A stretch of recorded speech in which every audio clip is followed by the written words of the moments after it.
The auditorium smelled of floor wax and stale coffee, a scent that usually woke me up, but today just made my stomach turn. I sat in the second row, my hands clammy under the heavy black fabric of my graduation gown. Around me, the air was vibrating with that specific kind of electric joy you only feel at milestones.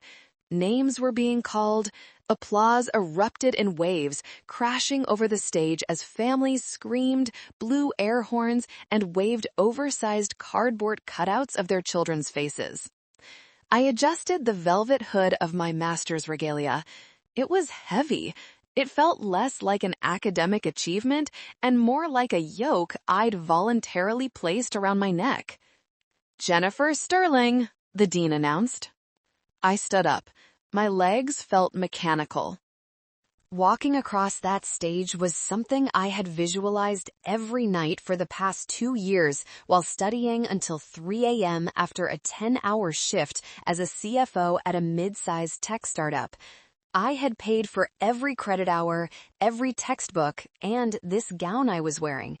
I took the diploma, I shook the hand, and then I made the mistake I promised myself I wouldn't make. I looked out into the audience. I had reserved 4 seats in the VIP section, tickets that cost me an extra $100 each. They were right there, 4th row, center, prime viewing, and they were empty. 4 gray folding chairs staring back at me like a gap-toothed smile. No mom, no dad, no Ashley, no Aunt Brenda. A hollow ache expanded in my chest, pushing against my ribs. It wasn't a sharp pain. It was a dull, familiar throb. The kind of pain you get used to, like a bad knee when it rains. I forced a smile for the professional photographer, the flash blinding me for a second, leaving a purple spot in my vision. As I walked off the stage, I checked my phone. I told myself I was checking the time, but I was lying. I was checking for a reason. A flat tire? A medical emergency? A traffic jam on I-95? Nothing. Actually, that's not true. There was a notification. A promotional email from a furniture store and a text from my landlord about the water heater inspection next week. I walked out of the auditorium alone. Groups of families were clustering together, hugging. A father was crying as he held his daughter's face in his hands. A mother was fixing her son's tie. I weaved through them like a ghost, invisible and untouched. I reached my car, a sensible 2020 sedan that I kept immaculate. I sat in the driver's seat, tossed my diploma into the passenger seat, and just breathed. The silence in the car was deafening compared to the noise inside.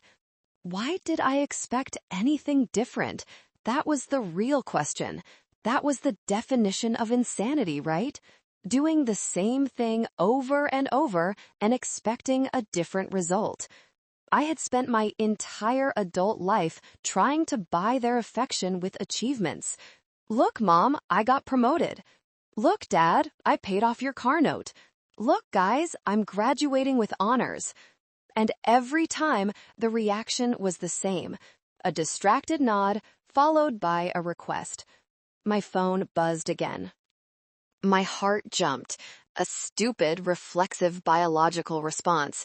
I grabbed it. Maybe they were just late. Maybe they were in the parking lot. It was a text from Mom. "Jen, are you done with your little school thing yet?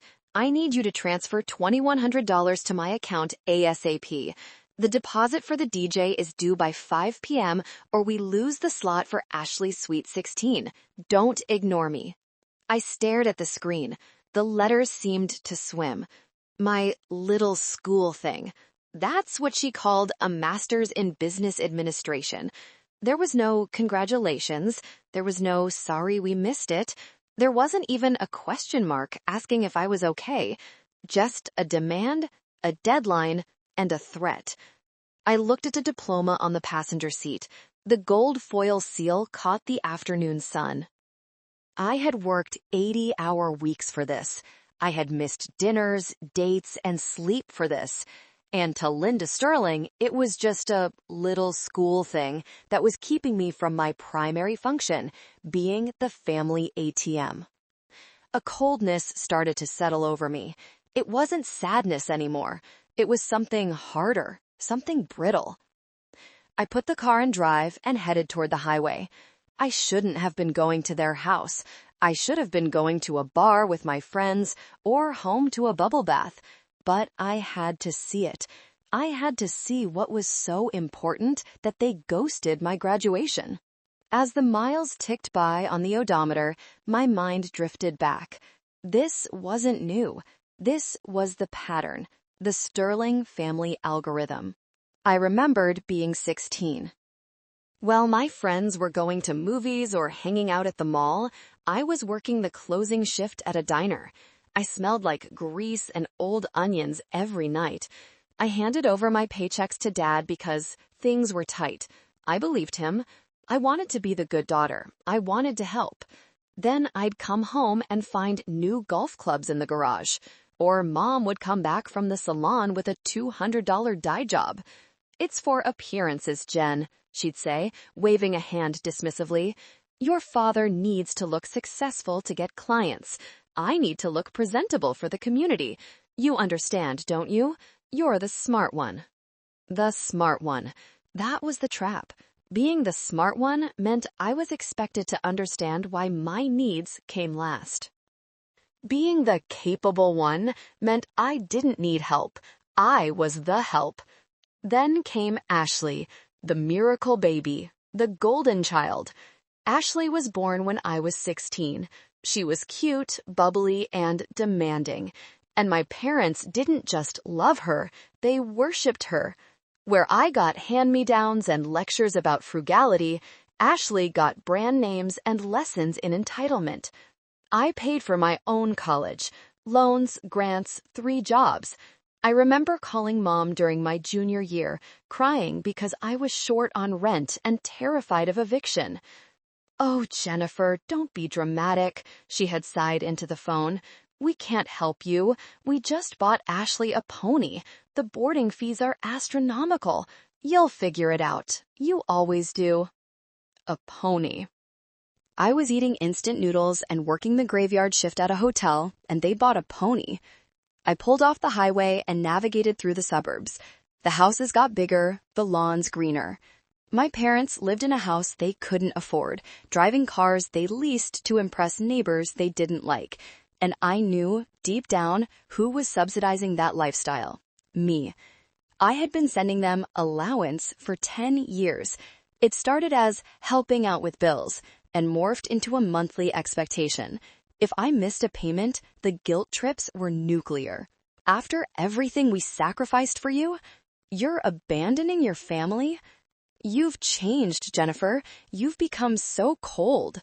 I pulled into their driveway. Dad's leased truck was there. Mom's SUV was there. I turned off the engine and walked to the front door. I didn't knock. I still had a key. The key to the house I had paid the mortgage on 3 times last year. I walked in. The house was chaotic. Streamers were everywhere. Pink and gold balloons littered the floor. "No, no," I heard Mom's voice screeching from the living room. "The hem is all wrong. It needs to be higher." I stepped into the archway. Ashley was standing on a stool in the middle of the room, wearing a dress that must have cost at least $3,000. It was encrusted with crystals. Mom was on her knees, pinning the fabric. Dad was sitting on the couch, watching TV and drinking a beer. They looked happy. They looked like a family that was completely complete without me. Dad looked up and saw me. He didn't look ashamed. He looked annoyed. "Jen, what are you doing here?" he asked, muting the TV. "Did you transfer the money? Your mother is stressing out." Mom looked up, her mouth full of pins. She took them out and frowned. "Finally! Did you see my text? The DJ is going to walk if we don't pay in the next hour. And don't look at me like that. Why are you wearing that weird black robe?" I stood there, still in my graduation gown. The velvet hood hung heavy on my shoulders. "It's my graduation gown, Mom," I said, my voice quiet. "From my master's degree. The ceremony was 2 hours ago." Mom waved a hand, dismissing the information as if I had just told her the weather forecast. Right, congratulations. Look, honey, we're in a crisis here. Ashley's dress doesn't fit right, and the caterer is demanding an extra fee for the chocolate fountain. We need that $2,100. Actually, make it $2,500 just to be safe. Ashley looked down at me from her stool. She rolled her eyes. "Jen, stop making everything about you. This is my Sweet 16. It only happens once." I looked at them, really looked at them. I saw the new 80-inch TV on the wall. I saw the designer bags on the sofa. I saw the expensive crystal on Ashley's dress. And I saw myself, the tired woman in the doorway, begging for a crumb of acknowledgement while they demanded the whole loaf of bread. "You didn't come," I said. "We were busy," Mom snapped, standing up and wiping her hands on her apron. "Look at this place. We have a party to plan. You're an adult, Jennifer. You don't need us to hold your hand while you get a piece of paper. Now, get your phone out and Zell me. The DJ is waiting." That was the moment, the silence before the storm, the moment the glass shatters, but the pieces haven't hit the floor yet. I stared at my mother. For the first time in 32 years, I didn't see Mom. I saw a stranger. I saw a parasite. The realization didn't come with tears. It came with a strange, icy clarity. It was like a fever breaking. All the guilt, the obligation, the desperate need to please, it just evaporated, leaving behind a cold, hard logic. I was a CFO. I managed millions of dollars. I negotiated contracts with sharks. Why was I letting these people bully me? "You need $2,100? I asked. My voice was steady, too steady. "Yes." "And hurry up," Mom said, turning back to Ashley's dress. "And don't forget the extra for the fountain." "Okay," I said. I pulled out my phone. Mom didn't even watch me. She just assumed compliance. It was a habit. I was the appliance that dispensed cash when kicked. I opened my banking app. I navigated to the transfer screen. I selected Mom's contact. I typed in the amount, $1. In the memo line, I typed, "Happy graduation to me. Good luck with the DJ." I hit send. "Done," I said. "Great," Mom said, not looking up. "Thanks, honey. You can grab a plate of leftovers in the kitchen if you're hungry, but don't stay too long. We have the planner coming over at 6. "I'm not staying," I said. "I'm leaving, and I'm not coming back." Mom froze. She turned slowly. "What did you say?" "I sent you $1, Mom. That's all you're getting. Ever again." The silence in the room was absolute. Even the TV seemed to hold its breath. Dad stood up, his face reddening. "Jennifer, this isn't funny," he growled. "Send the money, now." "No," I said. It was the most beautiful word I had ever spoken. "No, I'm done. I'm done paying for your lifestyle. I'm done paying for Ashley's ponies and parties while you ignore my existence. I'm done." "You selfish little brat," Mom screamed, her face twisting into something ugly. "After everything we did for you, we raised you, we put a roof over your head." "I paid for that roof," I yelled back, my voice finally rising. "I paid the mortgage last year. I paid for the new AC unit. I paid for your car insurance." "I have the receipts, Mom. I have every single receipt." "Get out," Dad said, stepping forward aggressively. "If you're going to disrespect your mother, get out of my house." "Gladly," I said. I turned and walked out. I didn't slam the door. I closed it gently. That felt more final. I got in my car and drove straight to my apartment. My hands were shaking, not from fear, but from adrenaline. I felt light. I felt terrified, but mostly, I felt free. As soon as I got home, I called a locksmith. It was Sunday, so the emergency rate was double, but I didn't care. I need my locks changed, I told the dispatcher, immediately. My parents had a spare key to my apartment. Mom liked to drop by when I was at work. Sometimes she'd leave a casserole. Sometimes she'd borrow a bottle of expensive wine or a designer scarf. I had always let it slide. Not anymore. While waiting for the locksmith, my phone blew up. Mom, 14 missed calls. Dad, 6 missed calls. Ashley, 3 missed calls. Then the texts started. Mom, you are ruining your sister's life. Mom, I will never forgive you for this. Dad, you better fix this before I come over there. Mom, you ungrateful bitch.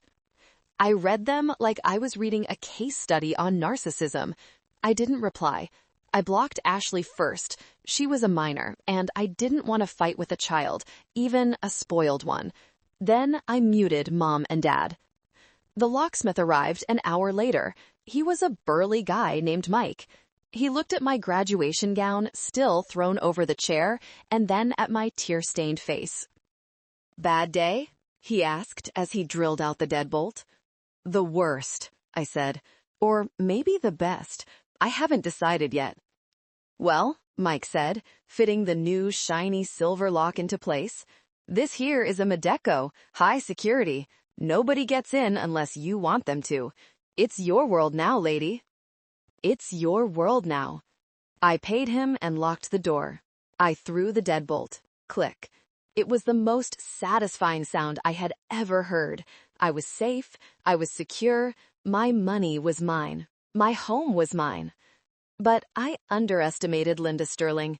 I thought cutting off the money would make them go away. I didn't realize it would make them declare war. 20 minutes later, I heard pounding on the door. Violent, rhythmic pounding.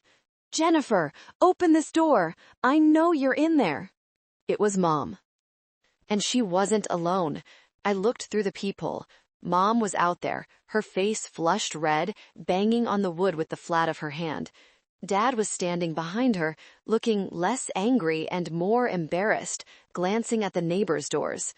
"Jennifer, I have the spare key. I know you changed the locks. Open up," she screamed. I stepped back from the door. "Go away, Mom. I'm not opening it." "I need that money. The DJ is leaving." She was hysterical. It was all about the party. It was always about the image. "I'm not giving you a cent," I shouted through the wood. "Go home." Then silence. I waited. Had they given up? Then I heard her voice, but it was different. It wasn't the screeching banshee voice. It was her victim voice. The one she used to get out of speeding tickets or to get refunds at stores. "Yes, 911, please hurry. It's my daughter. She's having an episode." My blood ran cold. I pressed my ear against the door. "She's locked herself in. She's screaming that she wants to end it all. She has pills. Please, I'm terrified. She's not stable." She was swatting me. She was calling the police and reporting a suicide threat to force them to break down my door. My mind raced. I was a professional, a CFO. If the police broke down my door and dragged me out in handcuffs, or if I was put on a 72-hour psychiatric hold, my career would be over. Background checks, security clearances, everything ruined. She knew that. She was weaponizing my success against me. I took a deep breath. Think, Jen. Think. I ran to the bathroom. I splashed cold water on my face. I fixed my hair. I took off the sweatpants I had changed into and put my graduation dress back on, a nice, modest, navy blue sheath dress. I put on my heels. I needed to look like the sanest person in the zip code. I went to the kitchen and put a kettle on the stove. I set out a tray with teacups. When the heavy pounding of police batons hit my door 2 minutes later, I was ready. "Police, open up!" I unlocked the deadbolt calmly and opened the door. 2 officers stood there, hands on their holsters. Mom was behind them, sobbing theatrically into a tissue. "Oh, thank God," she wailed. "Jen, honey, put the pills down." The lead officer, a tall guy with a buzz cut, looked at me. He looked for the knife, the pills, the hysteria. Instead, he saw a woman in business attire holding a tea towel with the smell of Earl Grey wafting out. "Ma'am?" the officer asked, confused. "We got a call about a suicidal subject." I smiled politely, not a crazy smile, a confused professional smile. "I beg your pardon, officer? Suicidal?" "She's lying," Mom screamed, pushing past the second officer. "She's sick. She locked me out. She's having a breakdown because she failed her classes."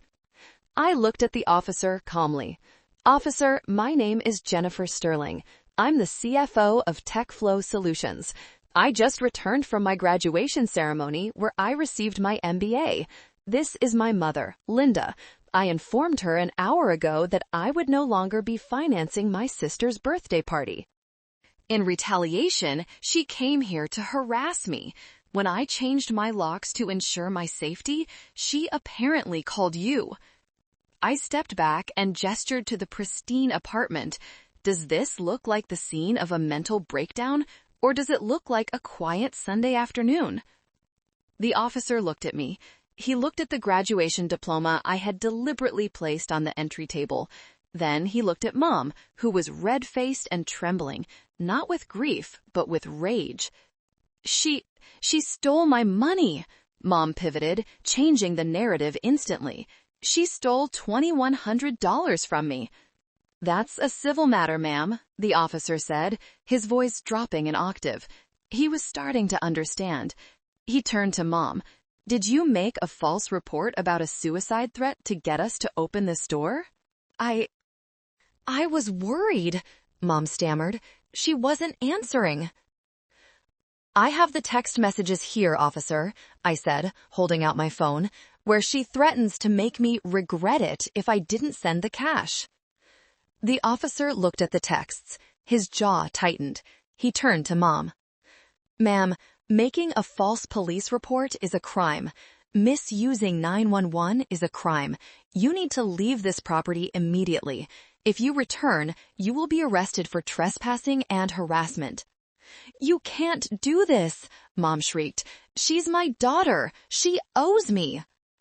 "I owe you nothing," I said. I looked her dead in the eye. "Get off my property." Dad grabbed Mom's arm. He saw the handcuffs coming out. "Linda, let's go, now." They dragged her away, her heels scraping on the hallway carpet. She was screaming obscenities that echoed through the building. The officer turned back to me. "I'm sorry about this, Miss Sterling. Do you want to file a restraining order?" "Not yet," I said, "but please keep this incident on file." "It's on the record," he said. "Have a good evening, and congratulations on the MBA." I closed the door. I locked it. I slid down against the wood until I hit the floor. I didn't cry. I just sat there, listening to the silence. I had won the battle, but as I sat there staring at my phone, a notification popped up from my bank app. Alert: suspicious activity detected on card ending in 4490. I frowned. I didn't have a card ending in 4490. I opened the app, and that's when the ground fell out from under me. The adrenaline from the police encounter was fading, replaced by a cold dread as I stared at my phone screen. Capital One Platinum, card ending in 4490, balance $14,500, limit $15,000. I didn't own a Capital One Platinum card. I was meticulously financially responsible. I had one credit card for points, which I paid off in full every month. I had never applied for this. I tapped on the transaction history. My breath hitched. May 12, Cherry Creek Event Planners, $5,000. May 14, Elite Limo Services, $1,200. May 15, Luxe Dress Boutique, $3,200. May 18, Online Casino, $500. May 18, Online Casino, $500. May 19, Liquor World, $800. My stomach turned. These dates, these amounts, the dress boutique, That was Ashley's dress. The event planners? That was the party. The casino? That was Dad. They hadn't just demanded the $2,100 because they were short. They had already maxed out a credit card in my name to pay for everything else. The $2,100 was just the cherry on top because the card had hit its limit. I sat at my kitchen table, my laptop open. I logged into Credit Karma. I had to reset the password because the recovery email had been changed to lindalovesmoney88@yahoo.com. Once I got in, the full picture loaded. It was a bloodbath. There wasn't just one card. There were 3. A Discover card opened 2 years ago, maxed out. A personal loan for $20,000 taken out last Christmas, defaulted. And the new Capital One card. Total fraudulent debt, $48,000. I felt like vomiting. They had stolen my identity. They had used my social security number, which they obviously had from when I was a child, to fund their delusions of grandeur. Every time I achieved something, a raise, a promotion, they must have thought, Jen can afford it. Or maybe they didn't think at all. Maybe they just felt entitled to it. I picked up the phone. I didn't call Mom. There was no point in screaming at her. She would just gaslight me. We did it for the family, Jen. Why are you so selfish about credit scores?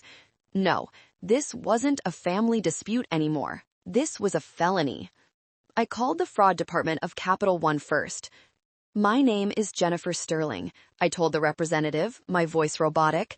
I am reporting unauthorized accounts opened in my name. I did not make these charges. Okay, ma'am, the agent said. We'll need to open an investigation. Do you know who might have had access to your personal information? I hesitated for a fraction of a second. Just a fraction. Yes, I said. My parents, Linda and Robert Sterling. Saying it out loud made it real. It was the point of no return. I wasn't just cutting them off. I was criminalizing them. I see, the agent said. I have to advise you, ma'am, that for us to discharge this debt as fraud, we will have to pursue the perpetrators legally. Police reports will be filed. Are you willing to proceed? I looked at the transaction list again. Online casino, $500. Dad gambling away my future while I sat in an empty auditorium. Proceed, I said. File everything. I spent the next 4 hours on the phone, freezing my credit, disputing charges, filing an identity theft report with the FTC. By midnight, I was exhausted, but my mind was still racing. I started digging through my old file cabinet. I needed my original birth certificate and social security card to prove my identity to the banks tomorrow. I pulled out an old, dusty box from the back of my closet. It was labeled miscellaneous/childhood. I hadn't opened it in years. It contained old report cards, photos, and a thick manila envelope my grandmother had given me right before she passed away when I was 18. Grandma Rose. She was the only one who ever really saw me. While Mom doted on Ashley, who was just a baby then, Grandma Rose would sit with me and read. I opened the envelope. I expected to find old birthday cards. Instead, I found a legal document. It was blue-backed paper, heavy and formal. Last will and testament of Rose Marie Sterling. I frowned. Mom had told me Grandma died broke. She said there was no will, just some old jewelry that Mom kept for safekeeping. I started reading. The legalese was dense, but I dealt with contracts for a living. I hereby leave the sum of $500,000 to be placed in a trust for my granddaughter Jennifer Elaine Sterling to be accessed upon her 25th birthday. I stopped breathing.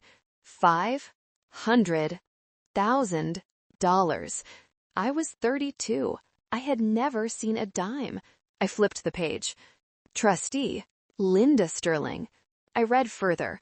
The term stated that the trustee could only withdraw funds for educational or medical emergencies until the beneficiary turned 25. After that, Full control was to be handed over to me. I dropped the paper. My hands were shaking so hard I couldn't hold it. They didn't just steal my credit. They stole my inheritance. They stole $500,000 from their own daughter. I looked at the date on the will. It was notarized by a lawyer named Samuel Abernathy. I grabbed my laptop again. I searched for Samuel Abernathy, attorney. He was still practicing.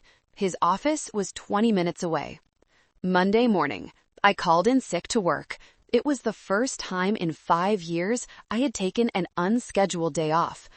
I put on my sharpest blazer, my audit armor, I called it. I grabbed the manila envelope and drove to the law offices of Abernathy and Associates.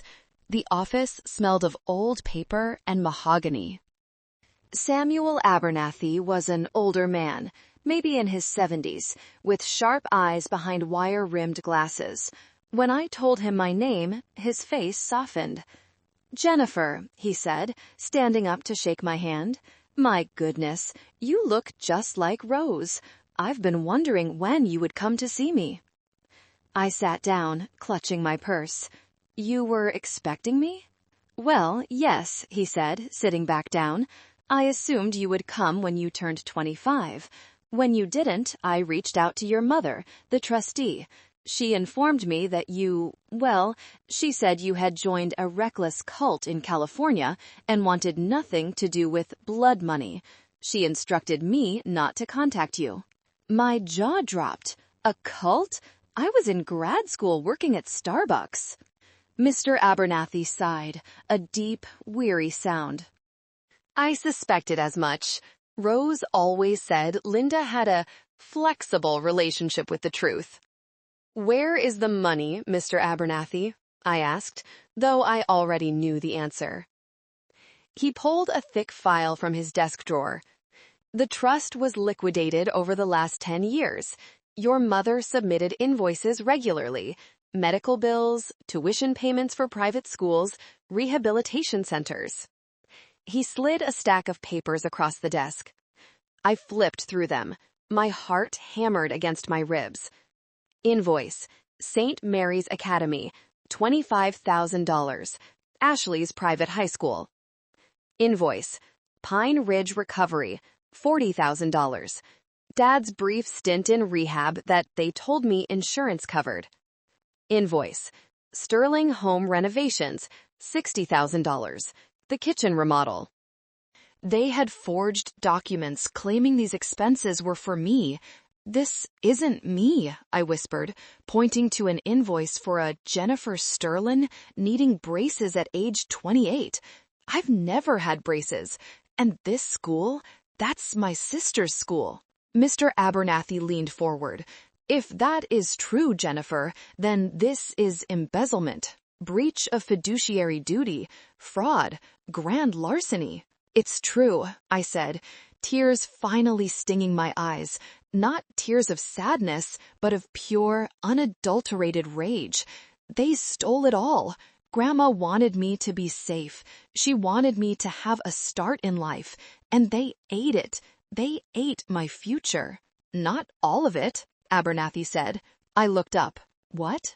Rose was a smart woman. She knew her daughter. Abernathy smiled slightly. The $500,000 was the main account. But she also bought a separate annuity, a failsafe, she called it. It was set to mature only when you personally presented yourself in this office with identification. Linda doesn't know about it. He opened a folder. It's not $500,000, but with interest over 14 years, it's about $120,000. And it's yours, today. I stared at the check he wrote out. It was enough to pay off my student loans. It was enough for a down payment on a house. "Mr. Abernathy," I said, tucking the check into my jacket pocket, "I want to hire you. I want to sue the trustee of the main estate for every penny she stole." "I would be honored," he said. "I never liked Linda much." I left the office feeling like I was walking on air. I had ammunition now, real ammunition. My phone buzzed. It was a text from an unknown number. Jen, it's Aunt Brenda. Please, honey, answer. Your mom is a mess. She's really sorry. Can I come over and bring you some soup? We need to talk about fixing this misunderstanding before it goes too far. Aunt Brenda, Mom's sister, the peacemaker. I looked at the text. A plan formed in my mind. Sure, Aunt Brenda, I texted back. Come over. I'm feeling really overwhelmed. I think I made a mistake. I wasn't overwhelmed, and the only mistake I made was not doing this sooner. Aunt Brenda arrived at 7 p.m. with a Tupperware container of chicken noodle soup and a face full of concern. Oh, honey, she cooed, hugging me in the doorway. You look so pale. I didn't look pale. I looked fierce, but I slumped my shoulders and played the part. It's been so hard, Aunt Brenda. The police. I was just so confused. She walked into the living room, her eyes darting around. I know. Your mother is just distraught. She loves you so much, Jen. She just gets emotional. She set her purse down on the coffee table. It was a large open tote bag. I noticed she positioned it carefully, facing the sofa where I sat. I sat down and pulled my legs up, looking small. I just don't know why they are so mad at me. Well, Brenda said, sitting opposite me, you have to understand, you cut them off. They rely on you. It's a family ecosystem. When you pull away, everyone hurts. Listen, your mom wants to drop the whole police thing. She just wants you to sign a little paper. A paper? I asked innocently. Just a statement saying that the credit cards were authorized retroactively, to stop the bank investigation. If the bank keeps digging, your dad could get in trouble. You don't want your dad in jail, do you? There it was, the hook. I glanced at her purse. There was a faint blue light blinking inside the side pocket. A voice recorder app? Or maybe just a call in progress. She was wearing a wire, or the suburban equivalent of one. I smiled internally. If she wanted a performance, I'd give her one, but not the one she expected. Aunt Brenda, I said, leaning in close to her purse, I can't sign that paper because I'm broke. Brenda blinked. What? That's why I snapped, I lied. I lost my job last week. I didn't want to tell anyone. I have $0. I'm thinking of filing for bankruptcy next week. If the bank investigates, they'll see I have no assets. So Dad might actually be helping me by taking the blame. You lost your job? Brenda asked, her voice rising. But you're the CFO. I sniffed. They found out it doesn't matter. The point is, I have no money coming in. I might have to move back in with Mom and Dad. Brenda recoiled physically. The idea of me moving back in, becoming a burden instead of a resource, was their worst nightmare. Oh, she said. Oh my. So tell Mom I love her, I said, grabbing her hand, and tell her I'm coming home. I'll need the guest room and maybe a small loan to pay my legal fees for the embezzlement investigation at work. Brenda yanked her hand back. She stood up abruptly. I have to go. I left the stove on. But the soup? I asked. Keep it, she yelled, grabbing her purse. She practically ran to the door. As soon as she left, I locked the deadbolt. I burst out laughing. It was a dark, hollow laugh, but it felt good. I knew exactly what would happen next. Brenda would run back to Linda. She would play the recording. They would hear that I was jobless, broke, and potentially criminal. They would panic. They wouldn't want me back. They would want to distance themselves. But more importantly, they would drop their guard. They would think I was weak and defeated. They wouldn't expect me to be coming at them with a high-powered attorney and a fraud investigation. I went to the kitchen and dumped the soup down the garbage disposal. I wasn't taking any chances. Then my phone rang. It wasn't family. It was Mr. Henderson, my CEO. Jen, his voice was gruff. Why are there two people in the lobby demanding to see me? They say they are your parents and that they need to discuss your mental health crisis. My blood froze. I had underestimated them again. They weren't distancing themselves. They were escalating. They weren't trying to get me back. They were trying to destroy me so they could control whatever scraps were left. "I'm on my way, sir," I said. "Don't let them leave." I drove to the office, breaking every speed limit.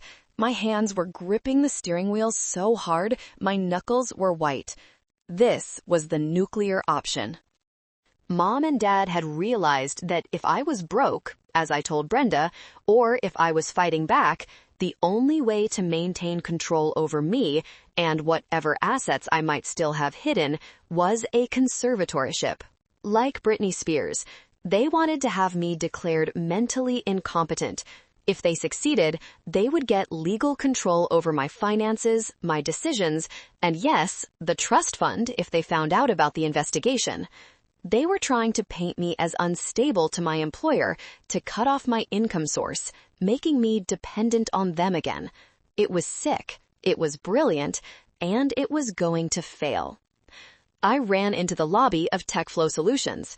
It was a modern, glass-walled space, and there, in the center of the pristine white floor, was the circus. Mom was crying loudly, holding a handkerchief. Dad was standing next to her, looking solemn in a suit that was 2 sizes too small. The receptionist looked terrified. Mr. Henderson, a man who built a company from a garage to a $1 billion valuation, stood there with his arms crossed. He looked like a mountain that couldn't be moved. "She's sick," Mom was wailing to Mr. Henderson. "She's having delusions. She thinks we stole from her.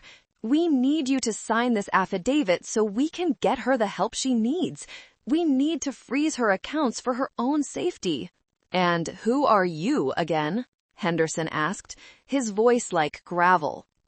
"We are her parents," Mom screamed. "We love her. She's dangerous." "I'm right here," I said.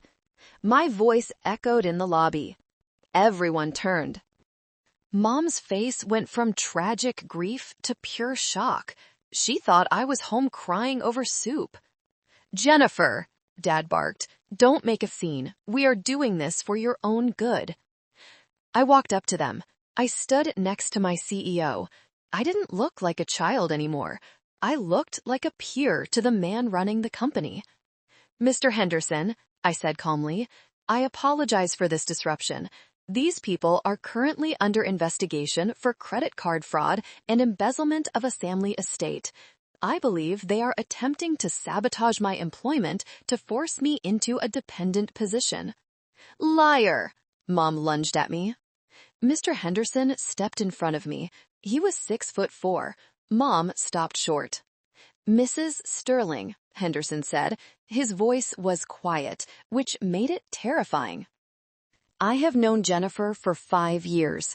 She is the most competent, stable, and intelligent CFO I have ever worked with. The only crisis I see here is the one you are creating." "You don't understand," Mom pleaded. "She told her aunt she was fired. She said she embezzled." "I told my aunt a lie to see if she would report back to you," I said coldly. And she did, in record time. Mom's eyes went wide. She realized she'd been played. "Get out of my building," Henderson said. "Now, or I will have security throw you out, and I will have our legal team file harassment charges on behalf of my employee." "You can't do that," Dad blustered. "We have rights." "You have 10 seconds, Henderson said. He nodded to the 2 security guards by the door. Mom looked at me.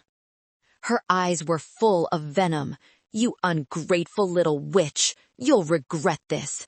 You have no one. No one." "I have myself," I said, "and I have the truth, and I have a really good lawyer." Security stepped forward. "Let's go, folks." They were escorted out. Mom was screaming threats until the glass doors slid shut. Silence returned to the lobby. I turned to Mr. Henderson. I felt my knees shaking. "Sir, I am so sorry. Jen," he interrupted, He put a hand on my shoulder. Take the week off. Work from home. Sort this out. I don't want to lose my job, I whispered.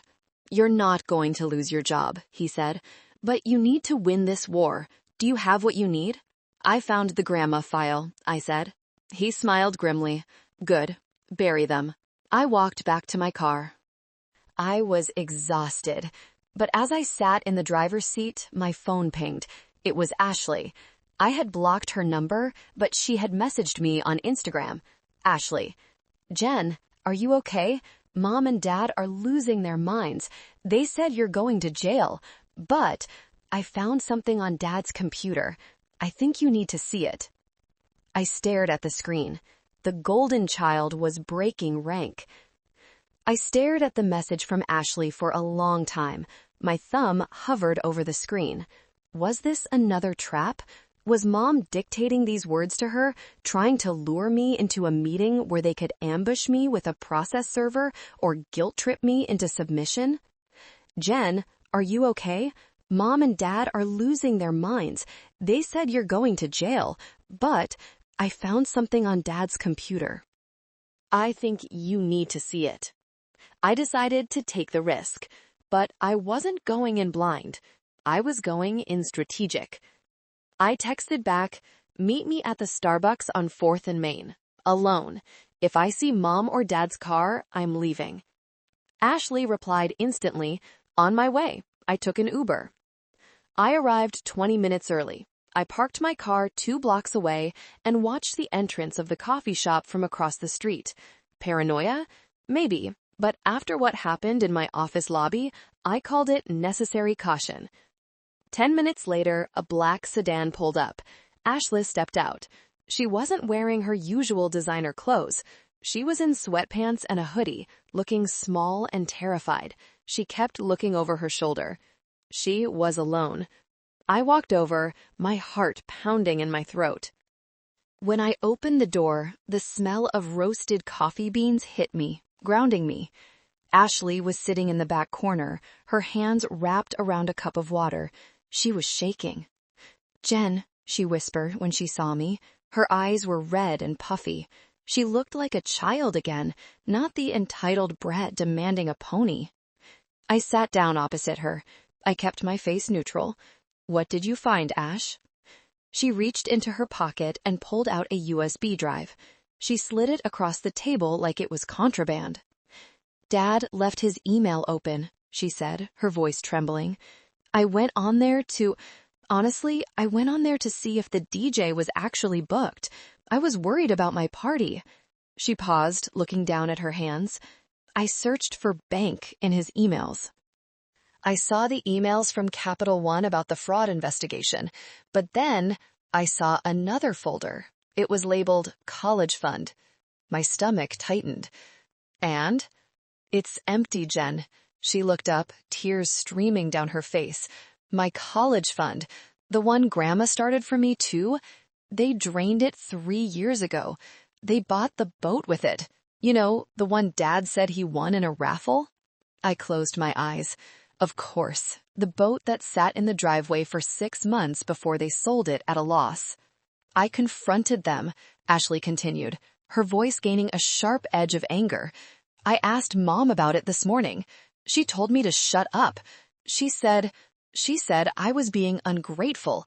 She said, we spent that money raising you, Ashley. You owe us. I reached across the table and took her hand. It was cold. They said the exact same thing to me, Ash, for 10 years. I didn't believe you, she admitted, wiping her nose on her sleeve. Mom always told me you were jealous, that you were greedy. She said you hated me because I was the favorite. But reading those emails, Jen, they have a spreadsheet. It's on that drive. It lists every time you sent money and what they spent it on. It wasn't bills. It was casinos, trips, jewelry. She looked at me with wide, horrified eyes. They've been stealing from you, and they stole from me. They don't love us. They just love what we can give them. That was the breakthrough. The golden child had finally seen the cage. I plugged the USB drive into my laptop. I opened the file she mentioned. It was worse than she said. It was a ledger of exploitation. March 2022, Jen sent $3,000 for dad's surgery. Actual expense? Louis Vuitton bag for Linda. July 2023, Jen sent $1,500 for car repairs. Actual expense? Weekend at the MGM Grand. And then I saw something that made my blood boil even hotter. An email draft from mom to dad, dated 2 days ago. Subject, the party plan. Body, don't worry about the investigation. I'm going to announce at the Sweet 16 that Jennifer is having a breakdown. I'll cry a bit, say she's confused. Everyone will believe me. Once we get the conservatorship, we can force her to drop the fraud charges. We just need to get through the party. Make sure Ashley smiles and doesn't ask questions. They were going to use the party, the very event they stole my identity to fund, as the stage to destroy my reputation publicly. They wanted to humiliate me in front of our entire community so no one would believe me when the police came knocking. I looked at Ashley. Do you still want to have this party? Ashley shook her head vigorously. No, I hate them. I don't want to celebrate anything with them. Good, I said, a cold smile forming on my lips, because we aren't going to cancel the party. We're going to change the entertainment. What do you mean? They want a show, Ash. They want to paint a picture of a crazy, ungrateful daughter and a perfect, loving family. I think we should give them a reality check. Are you brave enough to help me? Ashley hesitated. She was 16. She was scared of her mother, but then she looked at the empty college fund folder on the screen. I recorded them, she said softly. Last night, when they were talking about how to trick the doctors into signing the mental health papers for you, I have it on my phone. I squeezed her hand. You are not just the golden child anymore, Ashley. You are the Avenger. We spent the next 2 hours plotting. It was the first time in our lives we were truly sisters. We weren't competing for scraps of affection from parents who had none to give. We were soldiers in the same trench. Go home, I told her as we packed up. Act normal. Complain about your dress. Ask for more money. Make them think everything is going according to plan. What are you going to do? She asked. I have a meeting with Detective Vance, I said, and then I'm going to get ready for a party. The Cherry Creek Event Center was dripping with excess. My parents had really outdone themselves with my money. I pulled into the parking lot at 8 p.m. The party was in full swing. I could hear the bass from the DJ thumping through the walls. I sat in my car for a moment, adjusting the rearview mirror. I looked impeccable. I wore a crimson red dress that fit like a glove, a color of power, of war. My hair was sleek, my makeup sharp. I didn't look like a victim. I looked like a CEO. I checked my phone. One text from Detective Vance. We are in position. Wait for the signal. One text from Ashley. Mom is making a speech in 5 minutes. She thinks you're not coming. Hurry. I walked to the entrance. The security guard checked his list. Name? Jennifer Sterling, I said. I'm the sponsor. He checked the list. My name wasn't there. Of course not. Mom had scrubbed me from the guest list to avoid any scenes. I'm not on the list, I said, handing him a folded $100 bill. But I think my mother forgot. It's a surprise. The guard shrugged and pocketed the bill. Go on in. I stepped into the ballroom. It was nauseatingly lavish. There was an ice sculpture of a swan. There were waiters passing around champagne. The room was filled with our relatives, neighbors, and half the kids from Ashley's high school. And there, on the stage, was Linda Sterling. She was holding a microphone, wearing a silver gown, looking every bit the grieving martyr mother. Dad stood behind her, swirling a glass of scotch. Thank you all for coming, Mom's voice echoed over the speakers. The music faded. The room went quiet. This is such a special night for our beautiful Ashley, but I have to admit my heart is heavy tonight. She paused for effect. A hush fell over the crowd. My oldest daughter, Jennifer, couldn't be here. As some of you know, she's been struggling lately. Mental health is a silent battle. She dabbed her eyes. She's confused and angry, and she's pushed us away. We are just praying she gets the help she needs. Murmurs of sympathy rippled through the room. Poor Linda, I heard someone whisper. So brave. I felt the rage rising in my chest, but I pushed it down, compressing it into fuel. So, Mom continued, raising her glass, let's raise a toast to family, to sticking together through the hard times, and to Ashley. Stop! My voice wasn't amplified, but it cut through the room like a gunshot. Heads turned, the crowd parted as I walked down the center aisle. My heels clicked rhythmically on the marble floor. Click, click, click. Mom froze on stage. Her eyes went wide. She looked like she had seen a ghost. Jennifer? She stammered into the mic. Honey, you came? Oh, everyone, look, she's here. She tried to recover, tried to switch back to the loving mother mask. She opened her arms. Come here, baby. We are so glad you're safe. I didn't hug her. I walked straight up the stairs to the stage. I stood next to her. I towered over her in my heels. Give me the mic, Mother, I said. Jen, don't make a scene, Dad hissed, stepping forward. You're embarrassing yourself. The mic, I repeated. Mom held it tight. We can talk about this later, honey. Let's get you some cake. I turned to the DJ booth. I gave a sharp nod. Ashley was standing there, next to the DJ. She had given him the special flash drive. Suddenly, the giant projection screen behind us, which was displaying a slideshow of Ashley's baby photos, went black. What's going on? Mom asked, looking around nervously. Then, the screen lit up. It wasn't a baby photo. It was a bank statement, blew up to 10 feet tall. Capital One Platinum. Account opened May 12th. Primary cardholder, Jennifer Sterling. Authorized user, Linda Sterling. Status, fraudulent application. The room gasped. What is this? Dad shouted. Turn it off! DJ, turn it off! But the slide changed. Invoice. Cherry Creek Events, $5,000.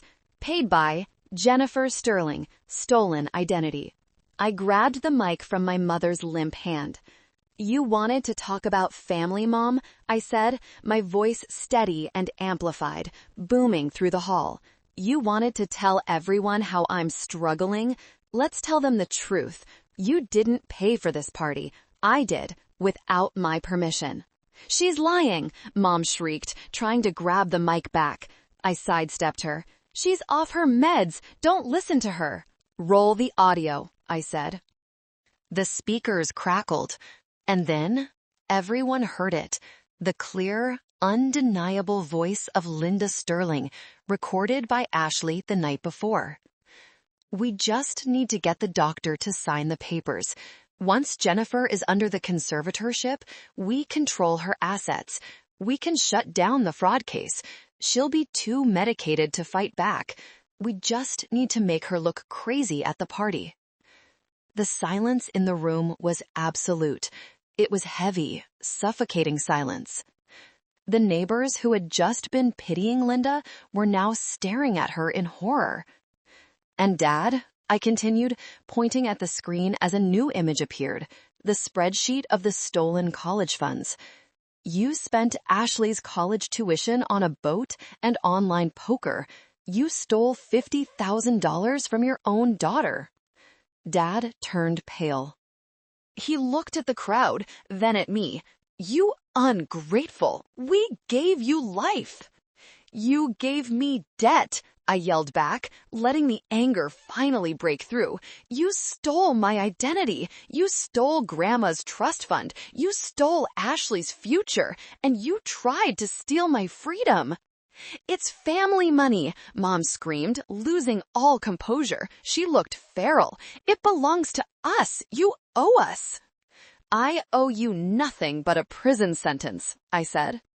I looked toward the back of the room. Now. The double doors swung open. Detective Vance walked in, flanked by 3 uniformed officers. He wasn't wearing a tuxedo. He was wearing a raid jacket. The music had stopped long ago. The only sound was the hum of the projector fan and the collective intake of breath from 200 guests. Mom saw the police. For a second, she looked like she thought they were there for me, just like she had planned. She pointed a trembling finger at me. Officer, arrest her. She's disturbing the peace. She's assaulting us. Detective Vance didn't even look at me. He walked straight up the stairs to the stage. He stopped in front of Linda Sterling. Linda Sterling? He asked. Yes, but You are under arrest for identity theft, credit card fraud, grand larceny, and conspiracy to commit fraud. He pulled out the handcuffs. The metallic click-click as he cuffed her wrists was louder than any music. No, Mom screamed. It was a raw, primal sound. You can't do this. I'm a mother. Robert, do something. Detective Vance turned to my father. Robert Sterling, you are also under arrest for conspiracy and fraud. 2 officers grabbed Dad. He didn't fight. He just slumped, looking defeated and small. This is a mistake, Mom yelled, thrashing as they led her down the stairs. She looked at the crowd, her friends, her neighbors. Help me! Tell them! Brenda, tell them! She spotted Aunt Brenda in the front row. Brenda looked down at her shoes, clutching her purse tight, refusing to make eye contact.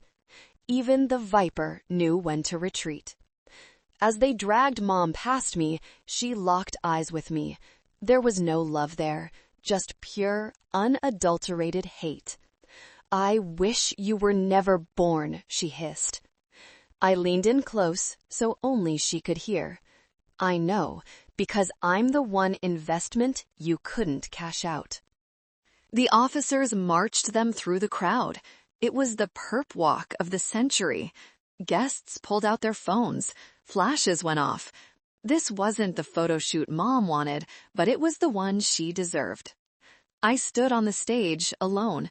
The screen behind me was still showing the evidence. I felt a hand on my arm. It was Ashley. She had come out from the DJ booth. She took the microphone from my hand. Party's over, she said to the stunned room. Everyone go home. And if anyone posted a video of this, tag me. It was a moment of dark humor that broke the tension. A few nervous laughs rippled through the room. We walked off the stage together. Mr. Henderson, my CEO, was standing near the exit. He had come. He raised a glass of champagne to me as I walked by. He didn't say a word, just nodded. It was a nod of respect. Outside, the blue lights of the police cruisers illuminated the night. I watched as my parents were shoved into the back of separate cars. Detective Vance walked over to us. We have everything we need, he said. The files you provided, the audio recording from your sister, the bank statements. It's a slam dunk. They aren't getting bail anytime soon. Thank you, Detective, I said. Don't thank me, he said, tipping his head toward Ashley. Thank your sister. That recording was the nail in the coffin.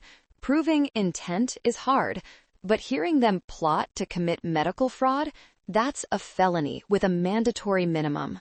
I looked at Ashley. She was shivering in the night air. I took off my blazer and wrapped it around her shoulders. Where are we going to go? She asked quietly. The house. They'll probably seize it. You're coming with me, I said. My apartment is small, but it has a really good lock. Ashley leaned her head on my shoulder. I'm sorry, Jen, for everything. It wasn't your fault, I said. We were both just playing the roles they wrote for us, but the script is burned now. I looked back at the event center. The waiters were already clearing the tables. The ice swan was melting, dripping water onto the floor like tears. The nightmare was over. 5 months later. The seasons had changed. The leaves were turning gold and brown, crunching under my boots as I walked up the path to my new house. It wasn't a mansion. It was a cozy 3-bedroom craftsman bungalow with a big porch and a yard that needed work. But it was mine, bought with my salary and the recovered money from Grandma's hidden annuity. I unlocked the front door, using a key, not a code, because I liked the feeling of physically turning a lock, and stepped inside. The smell of cinnamon and apples filled the air. "Ash," I called out, "I'm home." "In the kitchen." Ashley was at the counter, struggling with a pie crust. She had flour on her nose. She looked healthy. She had gained a little weight, the good kind, and the dark circles under her eyes were gone. She was living with me now. We had worked out a deal. She was finishing high school online to avoid the gossip, and she was working part-time at a local bookstore to save for college. Real work, real money. "How was the meeting with the lawyer?" she asked, not looking up from her dough. I put my bag down and poured myself a glass of water. "It's done. The plea deal is signed." Mom and Dad had pleaded guilty to avoid a long, public trial that would have aired even more of their dirty laundry. "And?" Ashley asked. "Mom got 3 years, Dad got 2. They have to pay restitution, which means the house, the cars, everything is being sold. They will be on probation for 10 years after they get out." Ashley stopped kneading the dough. She stood still for a moment. "Do you feel bad?" she asked. I thought about it. Did I? I thought about the graduation I missed. I thought about the years of eating instant noodles while they went to resorts. I thought about the 911 call. "No," I said honestly, "I don't. They made choices. Every single day for 30 years, they chose themselves over us. This isn't tragedy, Ash. It's consequences." "I got a letter from Mom," Ashley said quietly. "From jail." My muscles tensed. What did it say? "She asked for money for the commissary." Ashley laughed. It was a genuine laugh, bright and clear. "Can you believe it? She said the shampoo in there is terrible and she needs $50. "What did you do?" "I sent her a picture," Ashley grinned, "of a bottle of Suave 2-in-1, and I wrote, 'Budget cuts. Love, Ash.'" I burst out laughing. We laughed until our sides hurt. We laughed until we were crying. It was the sound of 2 survivors who had finally walked out of the dark woods. Later that evening, I sat in my home office. On the wall, I had finally hung my diploma. Next to it was a framed photo of Grandma Rose. And next to that, a new photo. Me and Ashley eating pizza on the floor of my empty apartment the night of the arrests. My phone buzzed. It was an email from Mr. Abernathy. Subject: Trust Fund Recovery. Body: Dear Jennifer, good news. The forensic accountants found another offshore account your father tried to hide. We recovered another $80,000 of your grandmother's trust. It will be wired to you tomorrow. I stared at the screen. I opened my banking app. I transferred half of the pending amount into a new savings account. I labeled it Ashley's Freedom Fund. She would go to college. She would have the start in life that I had to fight for, and I would make sure she never felt like she owed me a dime for it.